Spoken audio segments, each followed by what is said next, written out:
it's recording. All right, so what we're going to do, and this is just kind of slightly changing gears a little bit. The side effect lecture is pretty short, and so to save time and to kind of be ahead of the game, I'm going to move anti-angina pharmacology up. It's supposed to be next week. We're going to do it right now. It fits better in with the curriculum, actually, to have it during the same week as the time we talk about STEMI and coronary artery disease, because this was the thing that actually brought the patient into the hospital as of yesterday, if you look at the course outline. And so next week we'll have a leisure time of 2 hours to go through antiarrhythmics. Dr. Shannon will come and help me talk about the various sodium, potassium, and calcium channels, and then we'll look at a pharmacological approach to kind of altering their function. Okay? All right, so angina really kind of goes back to this whole theory of kind of oxygen balance in the heart. And the thing that really brought that patient in yesterday, when we talked about coronary artery disease and ST segment elevation myocardial infarct, was the fact that they experienced chest pain. And that chest pain was so uncomfortable, they sought medical attention. And of course, angina is really the telltale sign that a heart attack is happening. And so some of the drugs that we can use to alleviate the angina symptoms are also some of the drugs that become, I would say, standard of care for the STEMI patient or the acute myocardial infarct patient. Okay? We're ahead of schedule, so don't worry, you didn't miss too much. And so what we're going to do is we're going to kind of alter oxygen supply. We're going to spend a little bit more time looking at some of the vasodilatory drugs today. We've introduced them conceptually, but now we're going to look at them under the lens of treating angina. And really the molecular or the physical target is looking at increasing coronary blood flow. Okay? And so the reason we need to increase coronary blood flow is because the lumen of this particular coronary artery has become more narrow and constricted. And because of its constriction, and that's due to this inflammation, this underlying inflammation, as well as this production of a thrombus, this constriction reduces the amount of blood that's being delivered to the myocardium, okay? And then now, basically, it's becoming under low oxygen conditions, and then in the acute infarct portion, it's recently apoptotic and necrotic. And so you get dramatic cell death, you get ischemia, loss of function, and pain. And that pain is perceived as kind of an accumulation of lactic acid because of altered metabolic states of the cardiac myocytes. Okay, and so this clinical presentation, and this was kind of the introduction to the coronary artery disease STEMI patient yesterday. And so now we're going to kind of freeze frame this and say, okay, we're going to isolate angina or chest pain, angina pectoris, as a specific pathology. And then how do we treat specifically this? And this is, again, due to lack of oxygen because of coronary artery vasoconstriction. And then that perception is perceived as pain. Okay? And so patients who are unfamiliar with the heart attack symptom may take pain relievers because they have tightness in the chest. If they're ill-informed, they would take a pain reliever such as an over-the-counter NSAID to alleviate some of that pain. But in reality, that's not going to do anything. Okay? The only thing that they really should take in terms of NSAIDs would be something like aspirin. All right? Ibuprofen and acetaminophen and some of those other drugs, they won't work. Aspirin has been shown in the acute phases of a heart attack, as in like when it's actually happening, to be clinically beneficial. But of course, it's also a function of age too. Not a lot of people in their 40s and 30s and 40s and 50s always have aspirin. It's not really a common anti-inflammatory drug. Most people prefer Tylenol or ibuprofen. Right? And so when the angina occurs, and angina pectoris literally just means chest pain, it's associated with a shortness of breath, profuse sweating, this concept of nausea and vomiting, as well as pain. And the pain or discomfort can go either way. It can radiate down the arm, or it can radiate up the arm and then kind of into the neck and the jaw. Some patients say it'll radiate around the jaw and towards the back. So all those different presentations are equally accountable. Okay, so there's a few different types of angina, and they're classified by kind of what precipitates the condition. And then, of course, how long is it? And so stable angina is if the pain occurs only with exertion, okay, and otherwise the patient's been stable over a long period of time. So this patient would probably be okay just sitting here, but if they had to climb these stairs relatively quickly, they might become short of breath and experience this sharp pain in their chest. This is in contrast to what's termed unstable angina, and this is pain occurring at rest. So just sitting there, their chest hurts. Okay, and that's quite uncomfortable. All right. And so if the pain persists without interruption or prolonged periods of time, you can get this myocardial infarct. Okay. And so I don't know if you heard yesterday, but when I was 30, I had a heart attack, and that's because I had a right coronary artery physical anomaly that existed at birth, which I wasn't aware of. And so this pain is real sharp, and if you are familiar with anatomy, you can actually visualize the right coronary artery being constricted. Okay? To the non-medical or to the novice person, it just feels like nondescript chest pain, specifically right here. Okay? And so when they point right there, that's a real good telltale sign that a myocardial infarct is occurring. Okay? And then you have to treat soon. Is that because the sensory nerves like in the chest or in the heart, or is it like that? There is lactic acid buildup, of course, and then the sensory part does occur because there's an acute kind of inflammatory event, but it does hurt, and it feels kind of like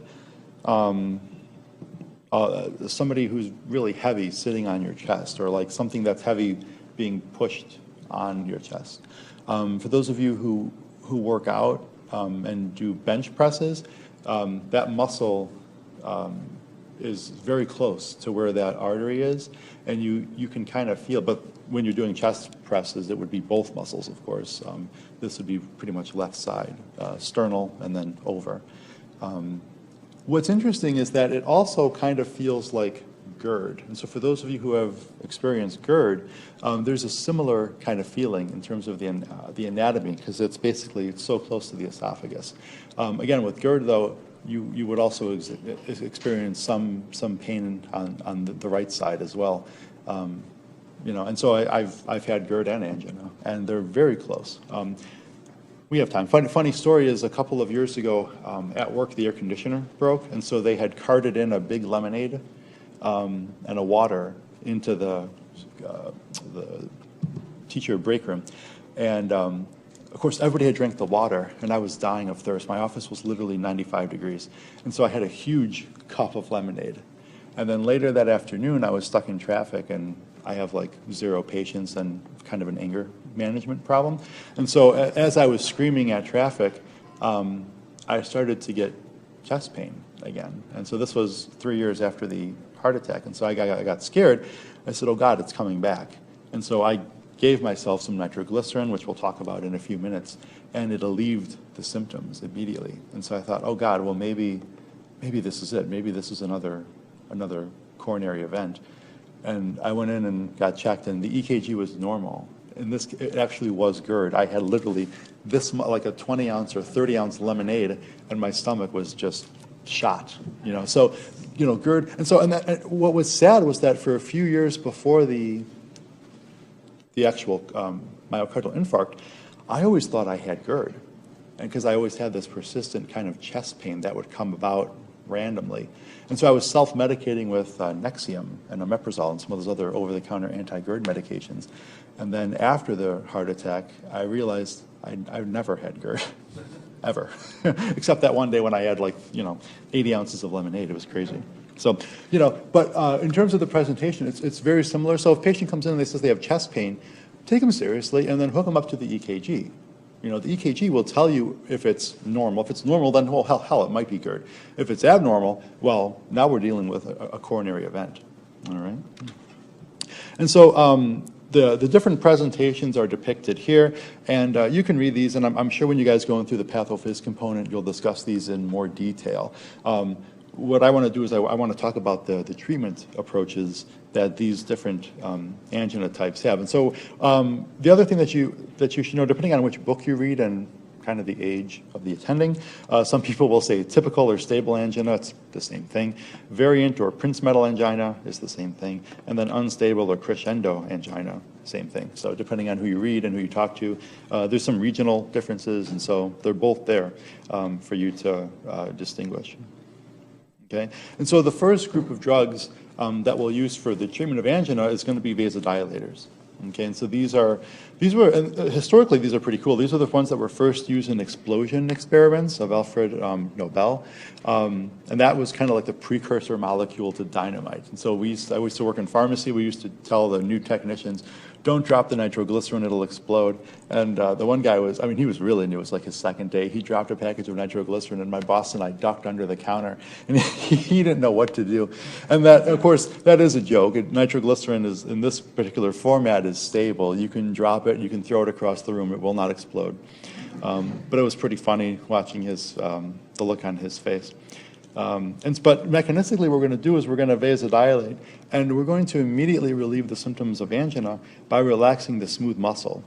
Okay, and so some of the vasodilators, and we had talked about this in a previous lecture, some of them dilate the veins more so than the arteries. But what you're essentially doing is you're kind of, especially on the arterial side, you're kind of opening the release valve. If you think of the heart as kind of like a sink, you know, and if you open the release valve, if you open it all the way, it's like a potent vasodilation. The sink drains very quickly.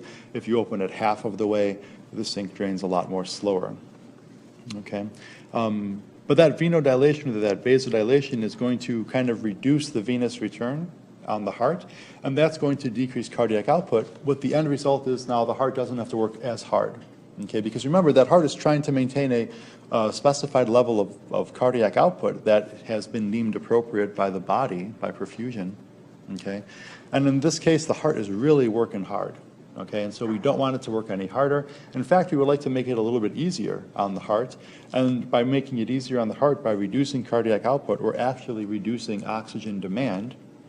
Okay, by supplying the vasodilator, we're actually increasing the oxygen supply. So giving the vasodilator offers kind of a twofold mechanistic approach to kind of rescuing the symptoms of angina. All right. And so here's that mechanism. Here you've got your endothelial cells, which are capable of producing nitric oxide. All right. Nitric oxide passively diffuses right into the smooth muscle cells. All right. It activates this guanylyl cyclase, which forms a cyclic GMP. Inactivates myosin light chain, which promotes smooth muscle relaxation. So this is the smooth muscle that's around the vessel. Okay, when the smooth muscle relaxes, you increase the diameter and you reduce total peripheral resistance. Okay, so you get a nice widening of the vessel itself and then more flow. Okay. With nitroglycerin, you do see a dose-dependent effect on various vessels. Low doses of nitroglycerin preferentially dilate the veins, more so than the arterioles. Repeated doses or higher doses can, again, shift over to the arterial trees and cause those to vasodilate as well. But primarily you get a venous dilation.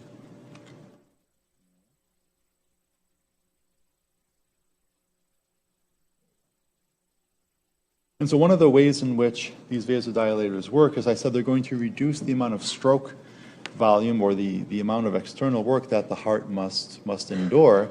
And so basically what this does is kind of, this shifts this well-studied left ventricular ejection pressure, ventricular volume curve. And so you guys have all seen these back from physiology, right? I bring it forward because, there was a reason that you had to learn it, and that is to understand some of the pharmacological concepts. And then there's a reason you have to understand the pharmacological concepts is because one day you'll be writing prescriptions, all right? Anybody want to go into cardiology, maybe? Thinking about it? Kind of? I don't know. See how CVS goes? CVS?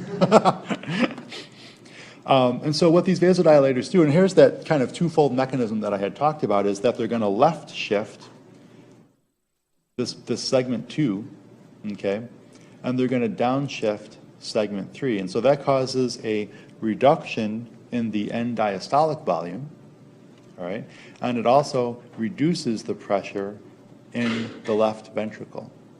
And this end diastolic volume, remember, is associated with preload, so you're going to reduce preload. And the segment 3, which is associated with the maximal kind of pressure that the left ventricle undergoes during systole, gets reduced, and so that's associated with afterload. All right, so if you decrease preload and you decrease afterload, you're definitely going to decrease stroke volume because of this parameter, but you're also going to decrease the external work done by the heart. And so now the heart's working a little bit not as hard as it used to be, and the amount of blood that the heart is receiving in terms of its circulation in the coronary circuitry is increased because there's coronary artery dilation as well. So these nitric oxide donors, or these nitric oxide molecules, reduce both preload and afterload, and that decreases stroke volume. And remember that cardiac output is the product of heart rate times stroke volume. Okay. And this is a nice cartoon that I found online. I think this was from a nursing educational program. Preload essentially is the amount of blood or the volume of blood in the ventricles at the end of diastole. And that's associated with that end diastolic pressure, which you saw in the previous diagram. All right. And so preload gets increased during different physiological changes, so hypervolemia, so when there's too much or volume overload, when there's the regurgitation due to faulty heart valves, as well as in the context of heart failure, which we'll talk about next week. All right.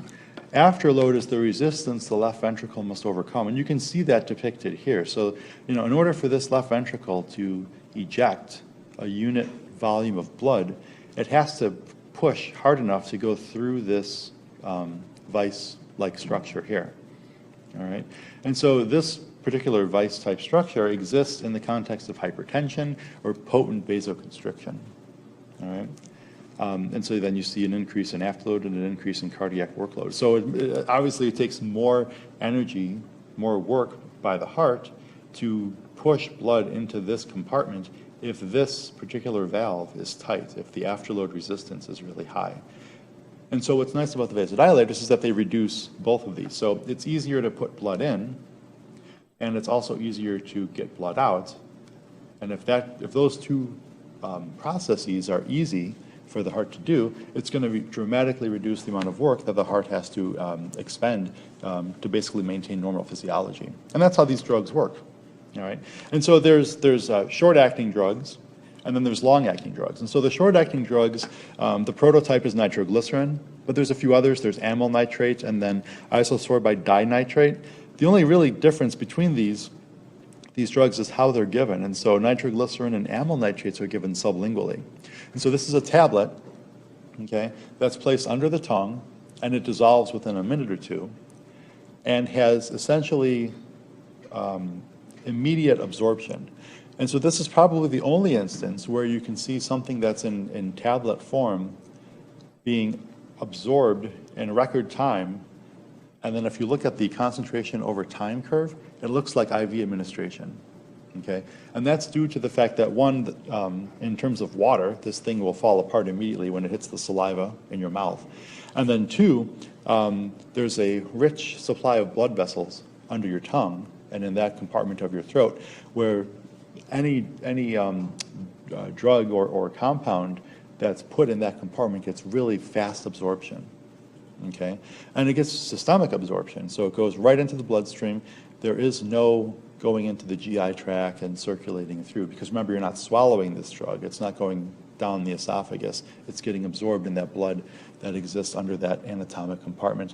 What they've done is they've actually reformulated nitroglycerin, so it even offers faster absorption than what I just said. And that what I just said was like 2 or 3 minutes. Now they make a nitroglycerin spray. It's a sterile spray. Nitroglycerin is dissolved in this liquid. You shake it up and you spray a few sprays underneath your tongue, almost like that that breath freshener that they sell at the pharmacies and the gas stations. It's like Scope or something, and you can spray it in. But this is nitroglycerin, and it offers immediate relief in terms of angina or the presentation of any type of chest pain. And we're talking in like 30 to 40 seconds. It's very fast. Okay. Isosorbide dinitrite can be inhaled. And it can also be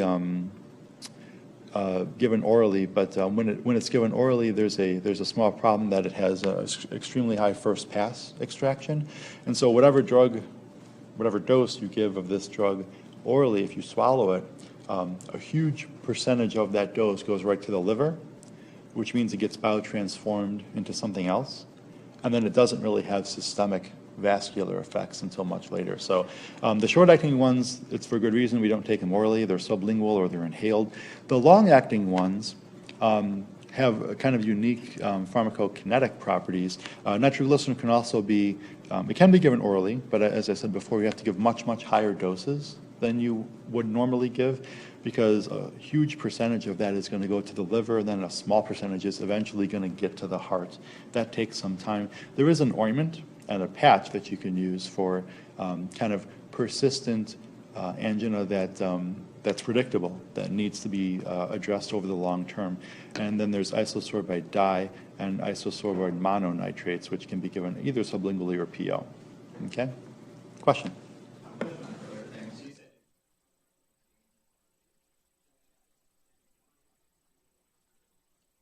That's a good question. I don't remember. I don't have a good number comparison, but I can look it up because that's interesting. I don't know if it is 10 to 1 or 100 to 1, but that would make all the difference. I don't know. Okay. Other questions? And so basically I said all this. I said this orally. The patch of the transdermal delivery is kind of for nighttime occurring angina, and so patients that have this angina that wakes them up while they're sleeping, maybe as a consequence of sleep apnea or something, would be really benefited by some type of slow release kind of patch that's over 8 to 12 hours, assuming the transdermal approach. I said all that. Okay, so this is kind of a summary table that I like from Katzung. I just think these are nice because it's all kind of on one slide. When you're reviewing for board exams, you can kind of just look at this slide and it's all there instead of flipping through 4 or 5 different slides.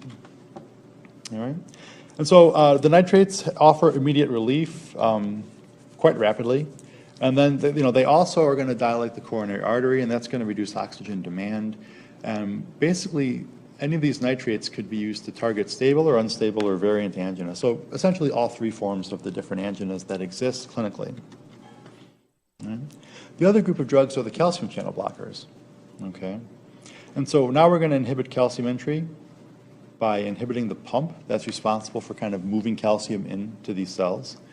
Of course, we're looking at the L-type calcium channel, and we're looking at reducing calcium flux through this channel. And these have been therapeutically used for the different types of angina as well as the other heart pathophysiologies we've talked about. We've talked about MI, we've talked about hypertension, and we'll talk about heart failure next week. And so for variant, exertional, and unstable angina, calcium channel blockers offer a really good mechanistic approach. Okay? And they do the same thing that the nitrates do through a different mechanism, of course, but essentially what you're doing is you're kind of opening those veins, okay, causing nice venodilation and a returning of reoxygenated blood to the musculature. In terms of the calcium channel blockers, amlodipine and feldipine, these are really good drugs that offer arterial vasodilation. Nifedipine is really kind of the most potent vasodilator, and in fact, it treats a specific kind of angina that's caused by coronary artery vasospasm.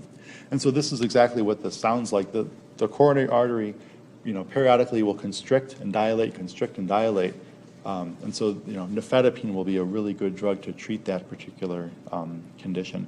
All the calcium channel blockers, regardless of class type, will lower blood pressure, and which is one of the reasons why they were employed in controlling hypertension.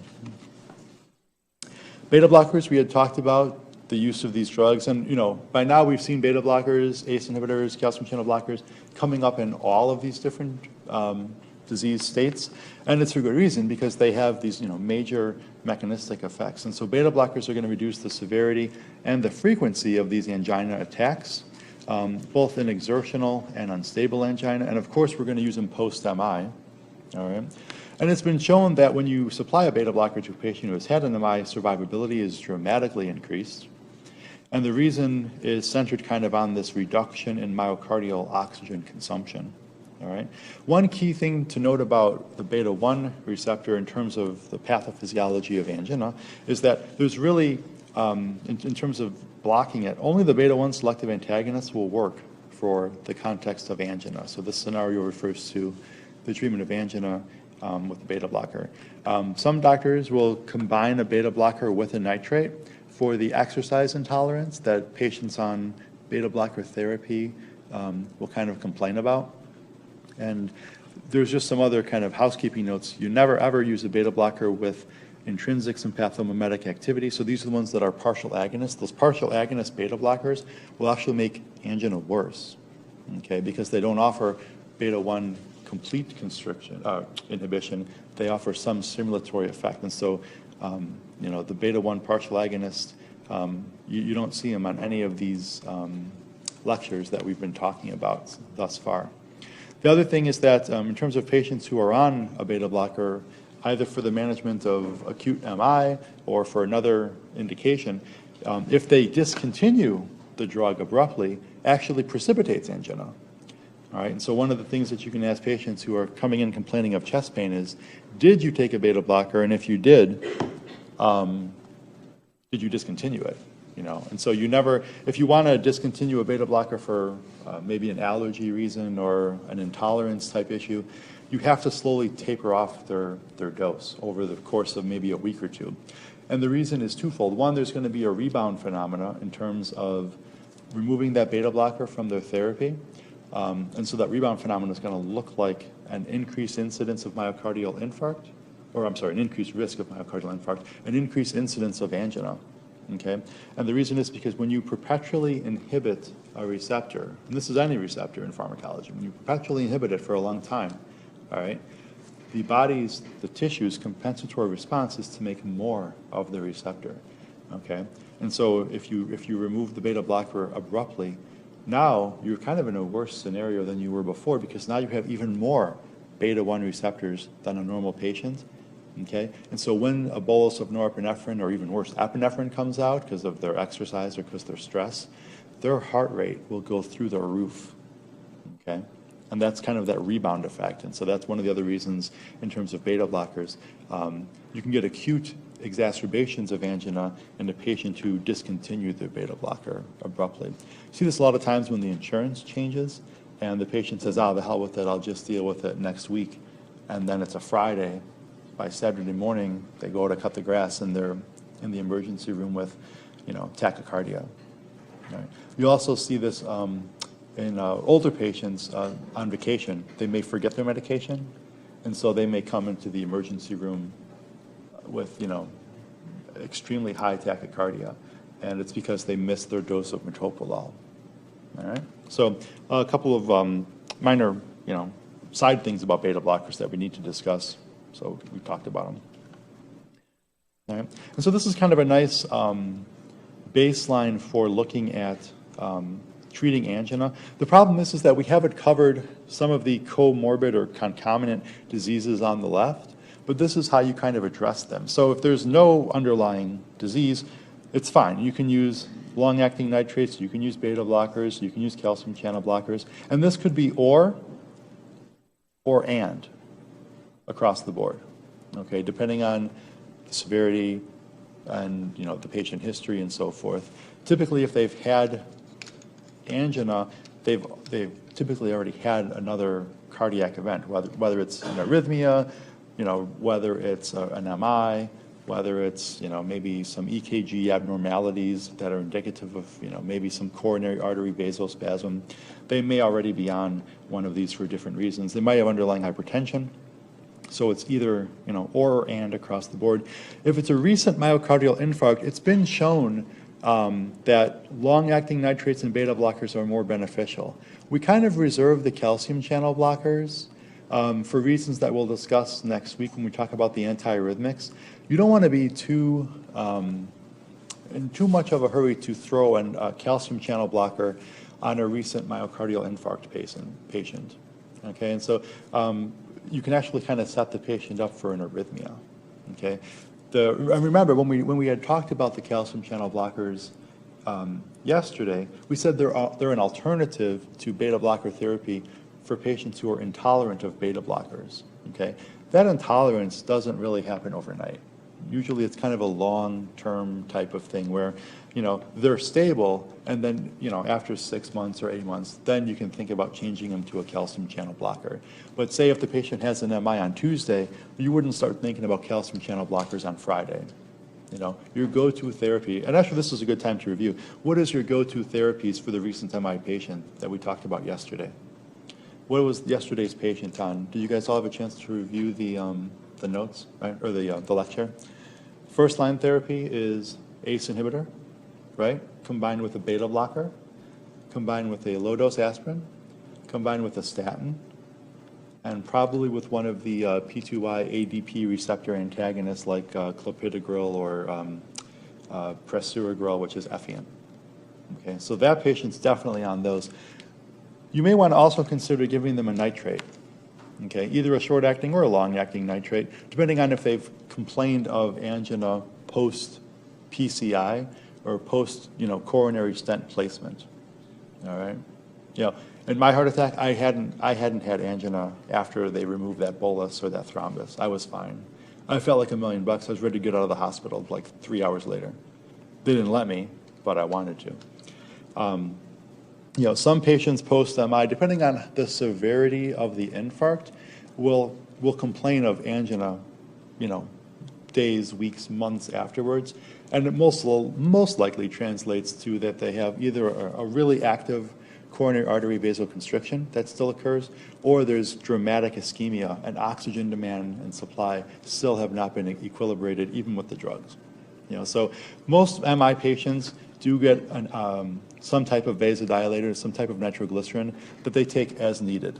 So if the angina comes back and returns, it's provided for them. I still have the original bottle of nitroglycerin sitting on my nightstand. I haven't touched it since it happened. It's probably expired. It's probably just water by now.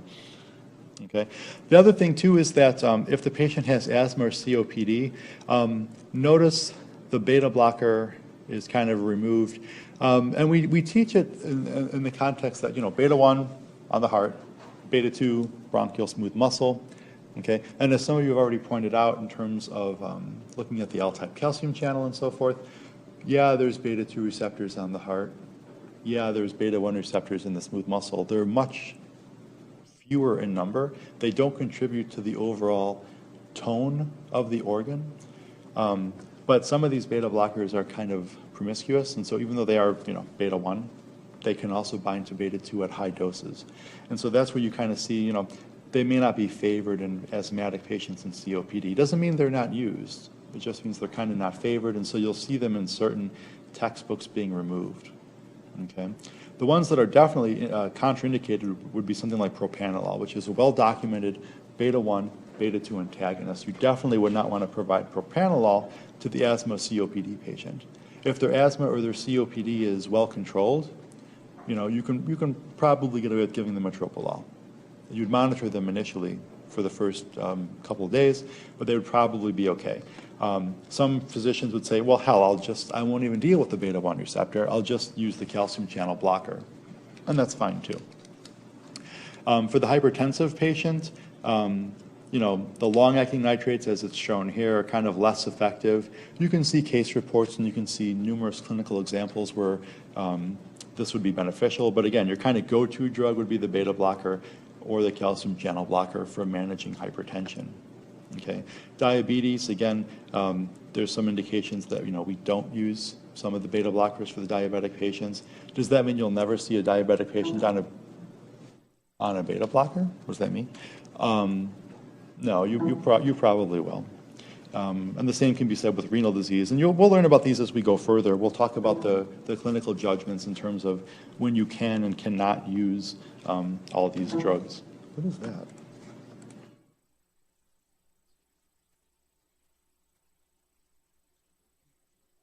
I think it's my flash drive too. Nope. So we're almost done. Kind of the new kid on the block in terms of calcium channel blockers and drugs that can alter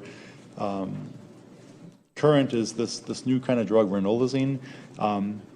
And it blocks intracellular calcium overload, but it does so by not actually blocking the calcium pump or the calcium channel. It actually binds to various sodium and potassium channels. What we see is ranolazine probably being kind of used for these patients that have stable ischemic heart disease, but are intolerant for whatever reason to beta blockers. And so this kind of gives a different alternative to the pure calcium channel blocking type drugs in that class. We got recent approval. It was approved in USA and Europe. The Canadians still, I think, have not approved this drug just yet. But you'll expect to see clinical trials coming out that look at, is ranolazine better than the calcium channel blocker in terms of an alternative to beta blockers. There's tons of literature on beta blockers, and there's tons of clinical outcome data on beta blockers, and that's kind of why they're kind of the frontline therapy along with nitroglycerin. Similarly, there's another drug called ivadribine. It's a sodium channel kind of restrictor, but it mechanistically kind of stays at the SA node. We kind of think of this as an antiarrhythmic, and so that's kind of why it goes here as well as in the antiarrhythmic lecture. It is a sodium ion channel blocker, and it's specifically indicated for patients that have stable but chronic angina that are in normal sinus rhythm, okay, who are intolerant to beta blockers. So that's a real specially defined class of patients. It's not your everyday patient. The vast majority of patients are just fine on a beta blocker, but I just want you to know that there are some alternatives that exist once that therapy stops being productive. Okay? And so what I've done was I kind of looked at the different types of angina, and I put the main treatment approaches there. So for typical or stable angina, in the hypertensive patient, you can use kind of a long-acting or slow-release beta blocker or calcium channel blocker. For the patients that have normal blood pressure but do have symptoms of angina, you can use some of those long-acting nitrates. In both groups of these patients, we're probably looking at combination therapy. Most of the clinical trials are looking at, well, if we combine this and this, really it's these two classes. If we combine these two classes, do we reduce the frequency and the severity of the angina episode? And in most cases, we do. The variant with the Prince metal angina, really looking at calcium channel blockers more so than beta blockers. The long-acting nitrates are still employed here. These are the patients that would receive metal stents within the coronary artery as part of the treatment approach. And then the unstable angina, this is your cardiac recent MI patient, ST segment elevated myocardial infarct. And these are the ones that are on all these drugs, aspirin, clopidogrel, or Effient, PCI, angioplasty with a stent, beta blocker, or calcium channel blocker, and nitrates as needed. And so all of these drugs, even though they treat different aspects of the pathophysiology of myocardial infarct, also have utility in terms of combating or reducing the process that produces angina. Okay, so there's another reason to use all those drugs because they're also anti-anginals as well.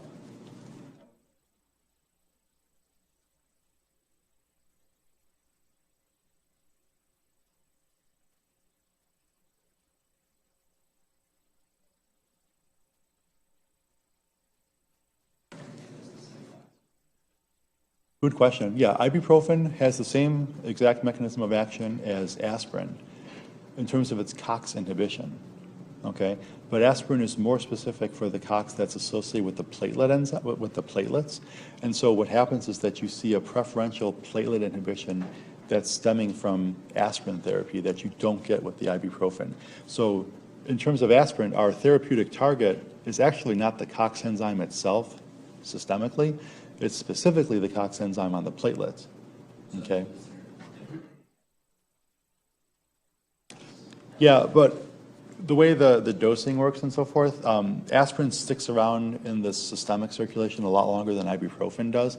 Ibuprofen will go into various compartments. Aspirin preferentially, and we don't really quite understand all the kinetics, but aspirin preferentially goes into the platelets and the blood elements. And that's where the bulk of the dose that you give gets deposited. And so, it may be a solubility factor in terms of, aspirin's really water soluble. Ibuprofen is still pretty water soluble, but not that quite. And so there's a tissue specific shunting of the ibuprofen dose You don't really see that in the aspirin. You see a huge portion of that dose going right into the liquid elements. But good question. That's cool. Okay, let's. Is that it? Yeah. Let's finish with the anti-anginal therapeutics, and then we'll go into the side effect drugs, with the side effects of all the drugs that we've talked about.